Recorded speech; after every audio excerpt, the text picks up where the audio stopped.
हर हर महादेव, घर घर महादेव, माता पार्वती की जय हो। आज मैं आप लोगों को शिव चर्चा की बहुत ही सुंदर कहानी लेकर के आई हूँ। आप लोग इस कहानी को पूरी ज़रूर सुनिएगा। कहानी बहुत ही अच्छी है, पूरी सुनने से ज्ञान मिलता है। आधी अधूरी कहानी छोड़कर शिव गुरु का अपमान बिल्कुल ना करें। एक गांव में एक धोबी और धोबिन रहते थे। दोनों पूरे गांव के कपड़े धो करके तालाब में जा करके जो भी पैसा मिलता उससे अपना जीवन यापन किया करते थे। धोबी जो था उसका रंग बहुत काला था, वो दिखने में ज़्यादा खूबसूरत नहीं था, लेकिन जो धोबिन थी वो बहुत ही खूबसूरत थी, बहुत ही सुंदर दिखती थी। दोनों जाते तो धोबी जब निकलता घर से तो सुबह सुबह वो शिव गुरु की आराधना करके, शिव जी से पूजा पाठ करके, विनती करके घर से निकलता था कि हे शिव गुरु, बस मैं अपने काम के लिए निकल रहा हूँ, अब आप ही ध्यान दीजिएगा मुझ पर। बस इतना कहकर दोनों चले जाते तालाब पर और कपड़े धोते रहते। उसकी पत्नी कहती कि ये नहीं कि शिव गुरु से धन दौलत मांग लें ताकि शिव गुरु हमको धन दौलत दे दें ताकि हमको किसी के कपड़े ना धुलने पड़े। धोबी कहता, अरे तुम समझ नहीं रही हो, जो काम जिसका है वो काम तो करना ही पड़ेगा, और जब मेहनत करेंगे तब तो फल मिलेगा। तुम सोचती हो बिना मेहनत के मैं भोलेनाथ से धन दौलत मांग लूँ, ऐसा नहीं है। लेकिन माता पार्वती सब सुन रही थी, सब देख रही थी, उनसे देखा नहीं गया। कहने लगी शिव जी से कि देखो आपका कितना बड़ा भक्त है, उठते बैठते जागते सोते सिर्फ और सिर्फ आपका नाम लेता है। आप इसको धनवान क्यों नहीं बना देते? क्यों इसको गली गली कपड़े लेने पड़ते हैं, कपड़े धोने पड़ते हैं? तब शिव जी कहने लगे भोलेनाथ कि अरे पार्वती, इस दुनिया में बहुत से ऐसे लोग हैं जो दुखी हैं, जो अपने कर्मों का कर्म फल भोग रहे हैं। इसका मतलब ये नहीं कि सबको मैं धनवान बना दूं, लेकिन जो मेहनत कर रहा है वो सफल होगा। माता पार्वती जिद करने लगी कि नहीं, ये आपका बहुत बड़ा भक्त है, आप चलिए और इसको मुँह मांगा वरदान दीजिए। माता पार्वती के आगे भोलेनाथ की एक ना चली। भोलेनाथ कहने लगे कि ठीक है, चलो चलकर देखते हैं कि ये क्या मांगता है। धोबी और धोबन दोनों कपड़े धो रहे थे, तभी शिव जी पहुँच जाते हैं और कहने लगते हैं कि मैं तुम्हारी पूजा से बहुत प्रसन्न हूँ। शिव जी अपने रूप में ही रहते हैं माता पार्वती के साथ।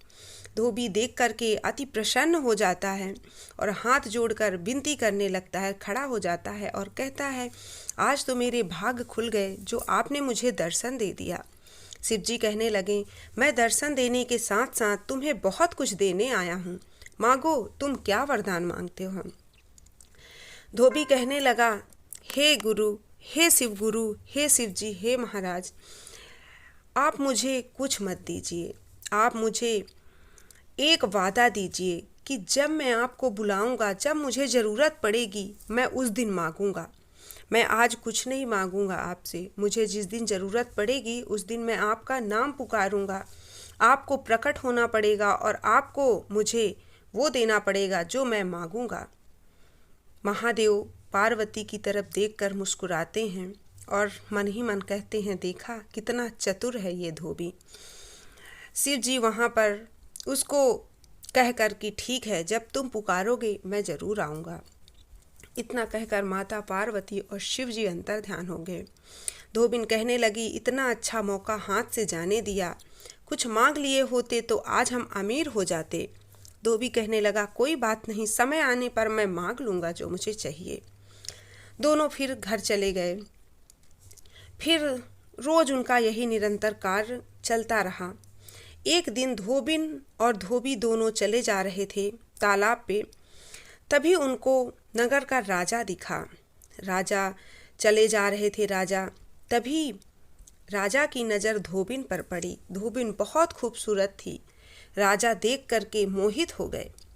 धोबिन के पास गए। धोबी तो आगे निकल गया, लेकिन धोबिन के पास गए और धोबिन से कहने लगे कि हे देवी, तुम कौन हो, कहाँ से आई हो, इतनी खूबसूरत हो तुम, और यहाँ तुम क्या कर रही हो इस तालाब के किनारे। धोबिन कहने लगी, महाराज, मैं जिसकी पत्नी हूँ उसका काम ही है ये करना। मैं सब गांव के कपड़े लेकर कर इस तालाब में धोती हूँ और फिर सुखा कर सबके घर पहुँचाती हूँ, इसी से मेरा गुजारा चलता है। राजा कहने लगा, अरे तुम इस धोबी के चक्कर में कहाँ पड़ रही हो, ना ये तो शकल का है ना सूरत का। तुम मेरे साथ चलो, तुम्हें रानी बनाकर रखूँगा। धोबिन कुछ सोचती है और फिर कहती है, नहीं नहीं, मैं अपने पति के साथ ही रहूँगी, मैं तुम्हारे साथ नहीं जाऊँगी। राजा जिद करने लगा, अरे तुम्हारा पति तो देखो कितना बेकार दिखता है, तुम्हारे साथ उसकी कोई जोड़ी ही नहीं है। कहाँ तुम रानी की तरह राज करने वाली और कहाँ वो धोबी कपड़े धोने वाला। तुम सोचो कि तुम्हारी जिंदगी आज से पलटने वाली है। कितना अच्छा होगा कि तुम एक राजमहल की रानी बनकर रहोगी। इतना राजा का कहना था कि उस धोबिन के मन में लालच आ गया। सोचने लगी, अरे सही तो बात कह रहे हैं राजा कि मैं अगर इनके साथ चली गई तो मैं रानी बन जाऊंगी, और इस धोबी के चक्कर में तो मुझे घाट घाट केवल कपड़े ही धोने पड़ते हैं। धोबिन के मन में लालच आया। धोबिन कहने लगी कि ठीक है, मैं तुम्हारे साथ चलती हूँ। धोबी देखता रहा और आश्चर्य में रहा कि इतना लालच मेरी पत्नी के अंदर कैसे आ गया। आखिर इतना राजा के कहने पर वो धोबिन राजा के साथ चल पड़ी। राजा ने तुरंत सबसे कहकर अपने नगर में पहले ही सूचना भिजवाकर एक डोली मंगवाते हैं और उसको अच्छे अच्छे वस्त्र आभूषण मंगवाते हैं और देते हैं। कहते हैं, जाओ इसको पहनकर एकदम तैयार रहना, मैं तुमको लेकर चलता हूँ। धोबी ये सब बातें देख रहा था तालाब के किनारे बैठे बैठे। उसके देखते देखते उसकी पत्नी राजा के साथ उस डोली में बैठकर चली गई। रथ जो आई थी, रथ में बैठ कर के चली गई। जैसे ही उसकी पत्नी गई, धोबी को याद आया कि शिव जी ने मुझे वरदान देने को कहा था। वो वहीं बैठे बैठे शिव जी की आराधना करने लगा। हे शिव गुरु, आप प्रकट हो जाओ महादेव, आप आओ, आपने इसी जगह इसी क्षण मुझसे वादा किया था कि आप आओगे और मेरी जो मैं मांगूंगा वो मुझे दोगे। तो आज वो समय आ गया है जब मैं आपसे कुछ मांगना चाहता हूँ। आप मुझे आकर के दो, अन्यथा मेरी पूजा व्यर्थ हो जाएगी। महादेव सुन करके आके प्रकट हो गए। महादेव को सामने देख धोबी की आंखों से आंसू निकलने लगा। महादेव कहने लगे, क्या बात है, क्यों उदास हो, बताओ क्या चाहिए। महादेव तो सब जानते थे, फिर भी उस धोबी के मुंह से सुनना चाहते थे। धोबी कहने लगा, हे गुरु, हे शिव गुरु, मैं आपसे कुछ मांगना चाहता हूँ, बस वही मुझे दे दीजिए, बाकी मुझे कुछ नहीं चाहिए। शिव जी कहने लगे, क्या चाहिए तुम्हें।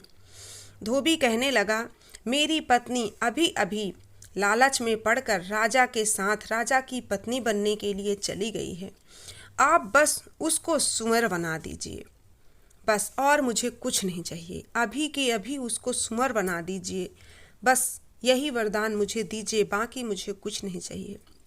भोलेनाथ ने पहले ही कहा था कि आऊँगा और तुम्हें मुँह मांगा वरदान दूंगा, तो भोलेनाथ को वैसा ही करना पड़ा। भोलेनाथ ने उसकी पत्नी को सुंवर बना दिया।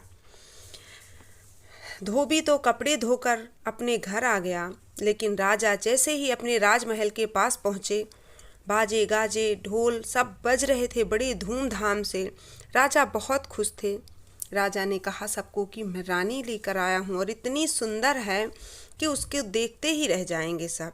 और राजा ने अपनी दासियों से कहा कि जाओ अपनी रानी को लेकर आओ। जैसे ही दासियाँ जाती हैं रानी को लेने, तो देखती हैं कि अरे डोली के अंदर तो एक सुमरी बैठी हुई है। सब देख करके दंग रह जाती हैं और ज़ोर ज़ोर से चिल्लाकर भागने लगती हैं। ये बात जब राजा के कान में गई तो राजा आश्चर्य में पड़ गए कि मैं तो बहुत ही सुंदर नारी लेकर के आया था, ये सुंवर में कैसे बदल गई। राजा को यकीन नहीं हुआ तो स्वयं जाकर देखते हैं और दंग रह जाते हैं। जब देखते हैं कि उस डोली में तो सुंवर बैठी हुई है, तो उसको अपने जो राजमहल में रहते थे उनसे कह करके उसको वहाँ से निकलवा देते हैं मारकर। जब उस सूअर को भगा दिया जाता है तब वो धोबिन मन ही मन सोचती है कि मैंने ऐसा कौन सा पाप कर दिया बताओ, जो मुझे सूअर का जन्म मिल गया, मुझे सूअर में बदल दिया गया। लेकिन धोबिन भी मन ही मन जानती है कि मैंने अपने पति को धोखा दिया। लालच में आ करके मैं राजा की पत्नी बनने चली थी, जो कि मैंने 7 वचन 7 फेरे लेकर अपने पति के साथ रहने की कसमें खाई थी, और आज लालच में पड़कर मैं किसी राजा की रानी बनने वाली थी। इसलिए शायद भोलेनाथ ने इसी पाप के कारण मुझे सूअर बना दिया। वो वहाँ से भागती भागती अपने पति के पास आई। घर पर आई तो पति तो अंदर था, बाहर फुफकारते लगाते हुए घर के चारों ओर चक्कर काट रही है। धोबी समझ रहा था लेकिन कुछ कह नहीं रहा था। फिर धोबी दूसरे दिन कपड़े धोने तालाब की ओर चल दिया। साथ में उसकी जो पत्नी सूअर बनी हुई थी वो भी पीछे पीछे चल दी, और बस धोबी के पैरों के पास पड़ जाती। जैसे ही वो धोबी जहाँ भी जाता बस उसके पैरों के पास बैठ जाती। धोबी समझ चुका था कि अब इसको अक्ल आ गई है, ये वहाँ से भगा दी गई है, इसलिए शायद ये अब मुझसे माफ़ी मांग रही है। धोबी उसको अपने पास बैठाता है और कहता है, देखो तुम्हारी करनी का फल तुम्हें मिला है, अब तुम इसे भोगो। अब तुम्हें मैं अपनी पत्नी के रूप में नहीं स्वीकारूंगा। फिर सूअर जो थी वो पैर पकड़ लेती है धोबी के। अब आखिर पत्नी माफ़ी मांगेगी तो पति माफ़ तो कर ही देगा। फिर वो शिव गुरु से प्रार्थना करता है कि हे शिव गुरु, आप मेरी पत्नी को मेरी पत्नी ही बना दीजिए, क्योंकि ये सूअर की ज़िंदगी 2-4 दिन काट कर ये तंग हो गई है। इसको इसके पाप का प्रायश्चित करने का मौका मिला और अब ये बहुत शर्मिंदा है। भोलेनाथ ने उसको फिर से वैसे ही सुंदर नारी के रूप में बना दिया। अब वो अपने पति से माफ़ी मांग रही थी, रो रही थी और कह रही थी, मैं बस आपको छोड़कर कभी कहीं नहीं जाऊंगी। मेरे मन में लालच आ गया था, इसलिए शायद आपने शिव गुरु से प्रार्थना कर मुझे सूअर बनवा दिया, लेकिन अब मैं कभी कहीं नहीं जाऊंगी और मैं भी शिव गुरु की पूजा करूंगी। जो गलती मैंने की है वो कोई ना करे, क्योंकि लालच में आकर अपने पति को धोखा देना बहुत बड़ा पाप है। हे शिव गुरु, जैसे आपने उसको सद्बुद्धि दी वैसे ही दुनिया में जो भी हैं सबको सद्बुद्धि देना। प्रेम से बोलिए हर हर महादेव, घर घर महादेव, माता पार्वती की जय हो।